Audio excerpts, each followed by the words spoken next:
Hello, everybody. Welcome to another episode of Spawn Daily, a Comic Source Comic Boom collaboration as we celebrate the 30th anniversary of Spawn by reading every issue of the main Spawn comic. So, if you haven't been following along from the beginning, first of all, where you been? Second of all, it starts back in December, actually, when Rocky and I celebrated the 12 days of Spawnmas, much like the 12 days of Christmas, counting down 12 days to the 12th issue of Spawn, as opposed to Santa Claus coming down the chimney. So first 12 issues last month, and then starting in 2021, one issue a day, which brings us up to Spawn number 23 today, written and drawn by Todd McFarlane. He does give special thanks for the art to Greg Capullo, so I don't know if Capullo helped him out in some way. Tom Orzechowski is on letters, Steve Oliff on colors. It's part 3 of The Hunt, which we've covered part 1 and 2 yesterday and the day before. So again, go check those out. Fantastic cover from McFarlane, which showcases that face of Spawn, which we talked about extensively a couple of issues ago, being somehow split in half by a bullet right down the middle, and he's sewn together with a shoelace. So yeah, I mean, actually seeing it happen visually in the comic maybe doesn't make the most sense, but man, it looks great visually, so we're all for it. So yeah, I thought this was an okay issue. Like we mentioned last episode, it certainly is plenty expositional, as a lot of McFarlane's books are. But much like last issue, there's a couple of pages here or there where he basically slips into prose style, starting with the first page, which we referenced last issue. But again, this is part of sort of how comics were back in the 90s and even prior, right? Where the creators really took to heart the idea that every comic could be somebody's first. So you want to bring them up to speed on what's happening in the story. And McFarlane certainly does that with sort of a who's who on the first page. So yeah, it's solid enough and great concepts, if not a little dated. So what were your thoughts on the issue overall, Rocky? Uh, my thoughts overall on the issue were action packed.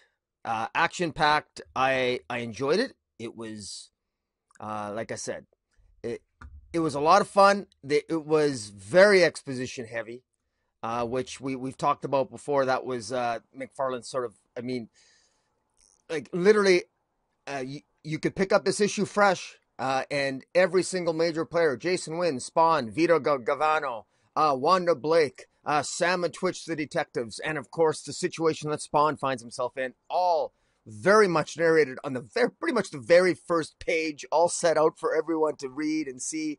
And again, beautiful art. Last issue ended with Overt-kill, the new revitalized, sort of rehealed and new version of Overt-kill is taking out Terry McGinnis, or pardon me, Terry Fitzgerald, Terry Fitzgerald, who Vito, Jason Wynn has manipulated Vito into believing, Vito Gravano, Tony Twist, the mafioso, that Terrence Fitzgerald is in fact Spawn, who is responsible for destroying Vito's office and killing all those mobsters. It was actually the Violator that did that in the earlier issues, but Spawn was blamed, and for whatever reason, Vito now believes that Terry Fitzgerald is in fact Spawn, and Overt-kill now being told that Terry Fitzgerald is really Spawn, wants to kill Fitzgerald. Now, Spawn himself, Al Simmons wants to make it over there. He knows Spawn has stole some informations from Vito Gravano's accountant, which apparently the accountant had information in terms of what Jason Wynn's machinations were and secrets. And so Spawn wants to go and help Terry. But unfortunately, he's confronted by Sam and Twitch, who've been looking for him for quite a while, because when Spawn took out Billy Kincaid, the serial killer, Spawn had a sort of sense of humor and basically planted Billy Kincaid, hung Billy Kincaid in the office of Sam and Twitch at the police station. So they were investigated for their role in maybe the death of Billy Kincaid. So they're kind of pissed off at Spawn and they want to confront him. It's revealed here that Twitch, the detective Twitch, is actually a grade A shooter. He's actually, even though Sam and Twitch are polar opposites, Sam is a detective who's fat, Twitch is a detective who's very skinny. But it's revealed here, I believe for the first time, I always thought it looked, the way that McFarlane draws Twitch is a very skinny guy, and he's got this big honking gun, and it's almost kind of crazy, but apparently Twitch is like, he is a marksman. He is an expert marksman with his gun, and he uses it to great effect this issue. Sam and Twitch both confront Spawn. Spawn basically, though, runs off, and he leaves them, and Twitch shoots him, but shoots him and manages to hit him because he's a great marksman, but it doesn't have any effect on Spawn, of course, because it's Spawn, and Spawn he knows he has to get to Terry Fitzgerald, because Terry being his best friend, he wants to protect him from Overt-kill. Meanwhile, Wanda is talking to her grandmother, and the grandma and her grandmother spoke with Spawn, or Al Simmons, and believes that refers to Al as sort of like, she spoke to Al. I spoke with Al. He's an angel now, and that's how she sort of perceives Spawn. And Wanda's really like touched by that, and she's shocked. And then she's further shocked when she's find out that, Terry killed some police out in front of their yard. Now, remember last issue, there was all these altercations. Terry Fitzgerald got into the shootout in his front yard, and was led to believe by the mafiosos that, they had Wanda and Cyan, their child, that they had kidnapped them when they were holding them hostage, but they were just at the park. And in any event, Wanda now apparently wasn't at the park. She was with her grandmother. She gets a call. Terry's, Terry killed these cops. Terry took off. Terry takes off, and of course, he eventually, Overt-kill finds him, and this huge battle ensues between Overt-kill. He's trying to kill Fitzgerald, or he's trying to kill Terry. Spawn gets there just in time to rescue Terry, and a huge battle breaks out, and great action sequences. I mean, really great. This is where McFarlane shines. And as you sort of alluded to when we talked about this, it's just a lot of great action, and a lot of, sort of like the typical sort of dialogue, the shit-eating grinsy, the villains, the anger of Overt-kill. He wants revenge. Spawn, using his newfound powers and his ability to use his powers that Houdini taught him how to better use his powers, and the chains and everything in previous issues.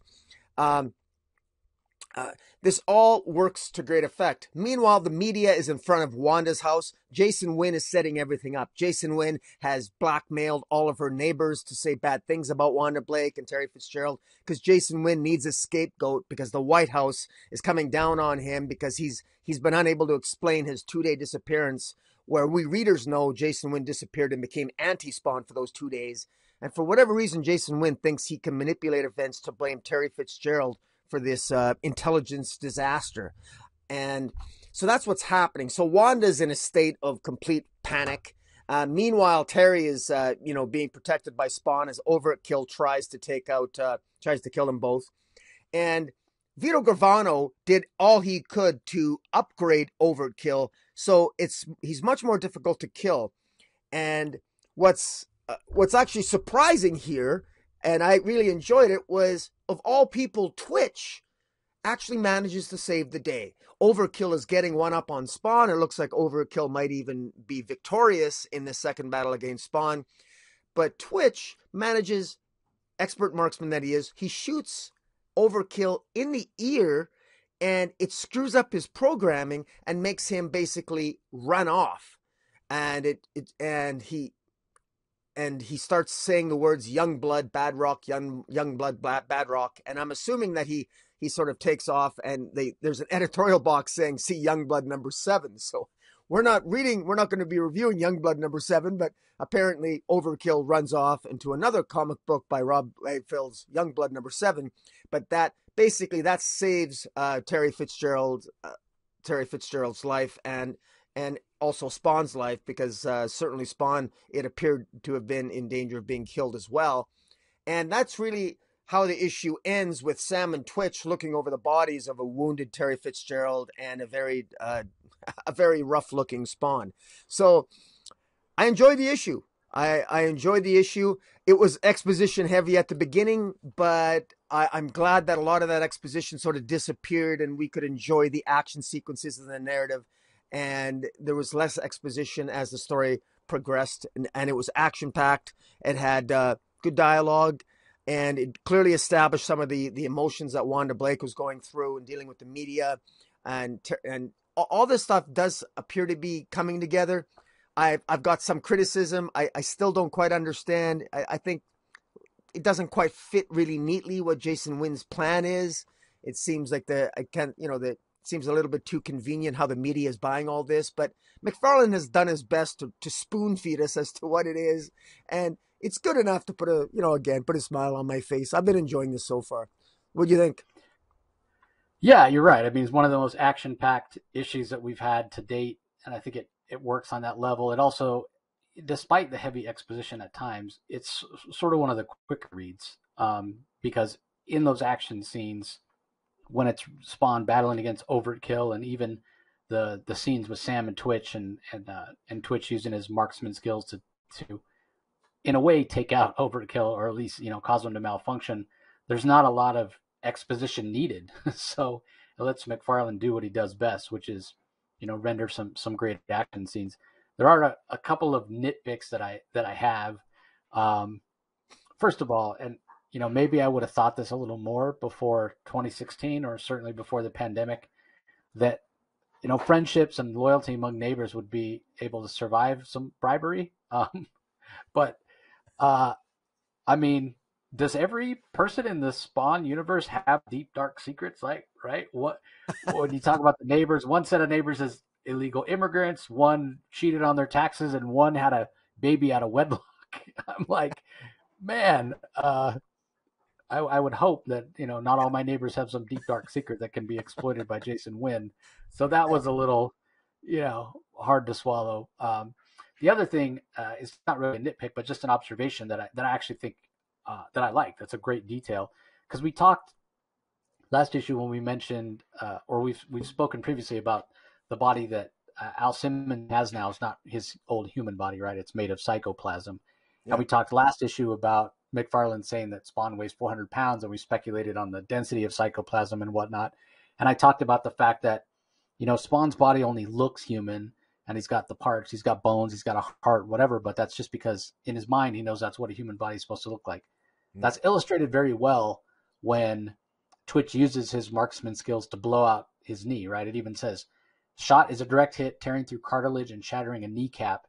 It's the fastest way to disable an assailant, but Spawn never even breaks stride as he disappears into the unlit alleyway.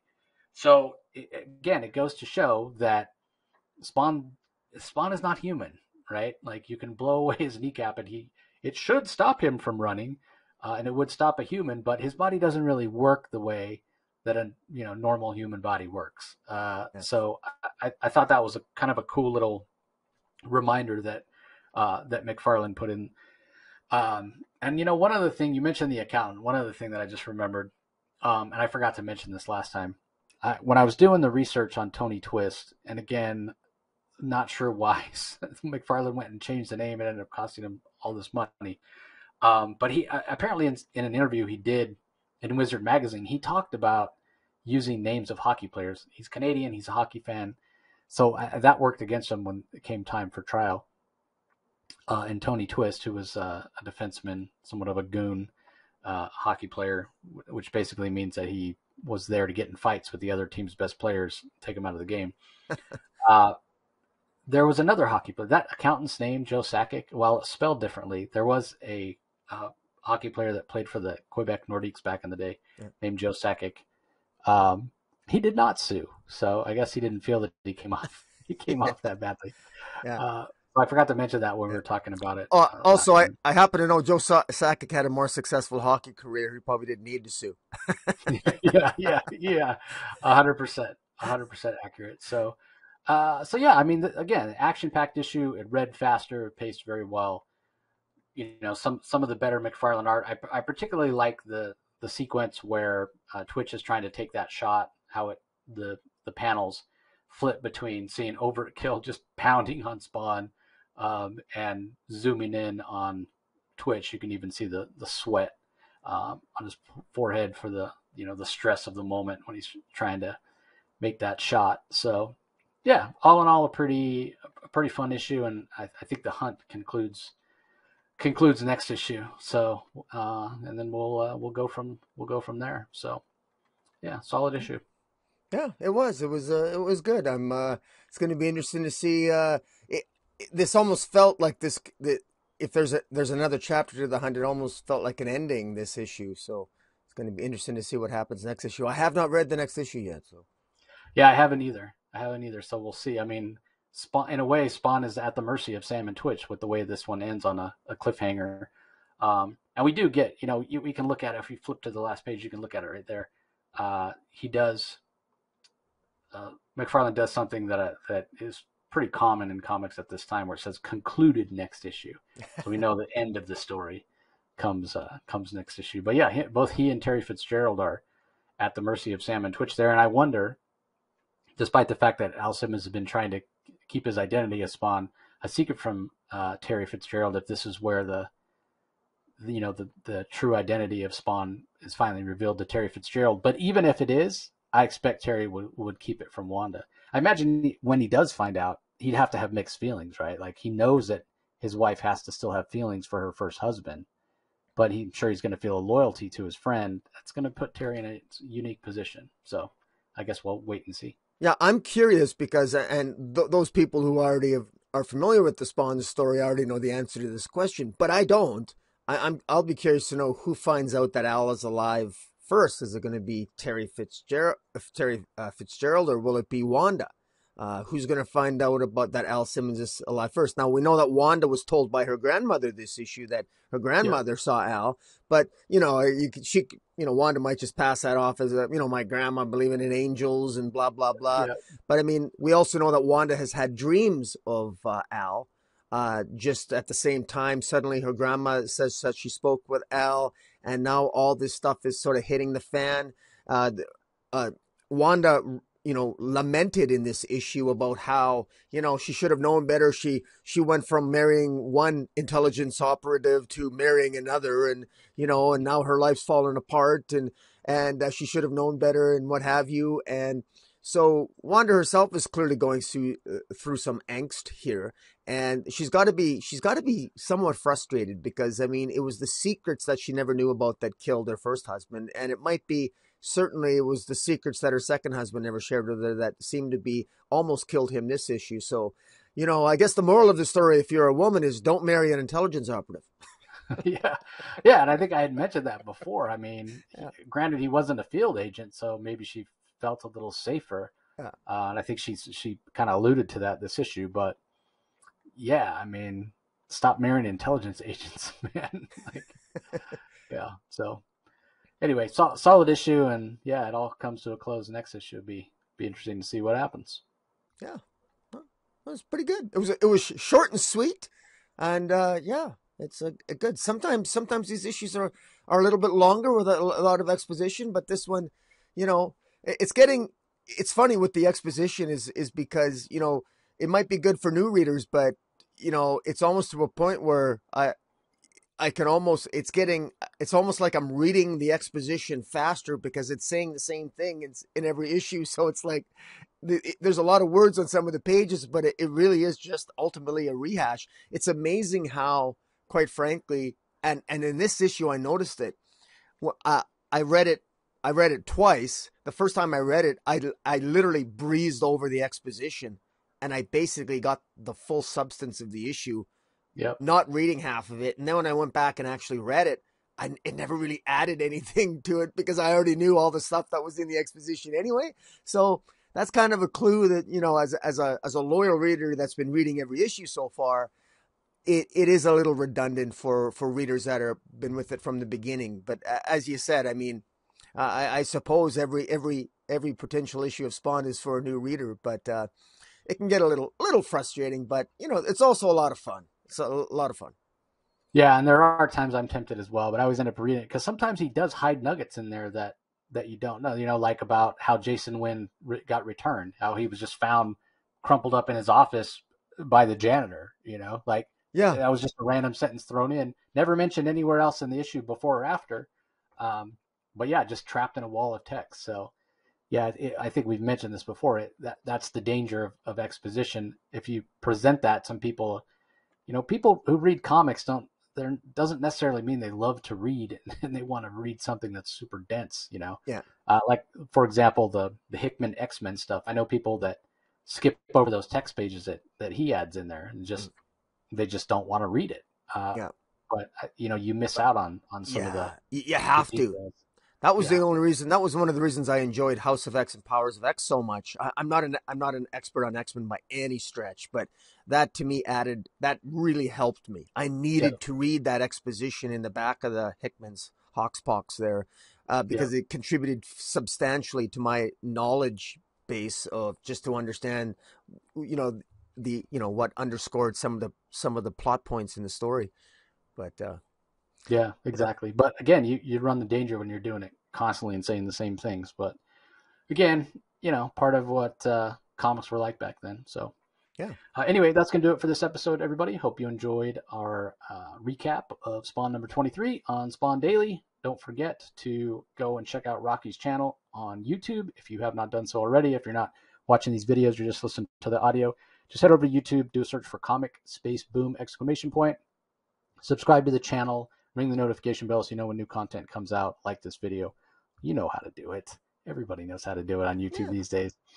Conversely, if you're checking us out on YouTube and you haven't been following the other audio content we put out on the Comic Source, we really appreciate it if you subscribe. So just head over to your favorite podcasting app or platform, Google, iTunes, Stitcher, whatever it is, Spotify, and subscribe to the Comic Source. Just do a quick search and you'll find us. So we really appreciate the support as always. Don't forget our other episode that's dropping today, as Rocky and I do every week, the DC Spotlight. Remember, there are spoilers. So if you haven't read the DC books and don't want to be spoiled, go read your DC books first and then come back and hear what we have to say about it. If you don't mind being spoiled, then dive right in, because we cover all well, I won't say all, but most of the DC books that come out every week on those DC Spotlights. So we appreciate the support as always, and we will talk to you next time. Catch you later.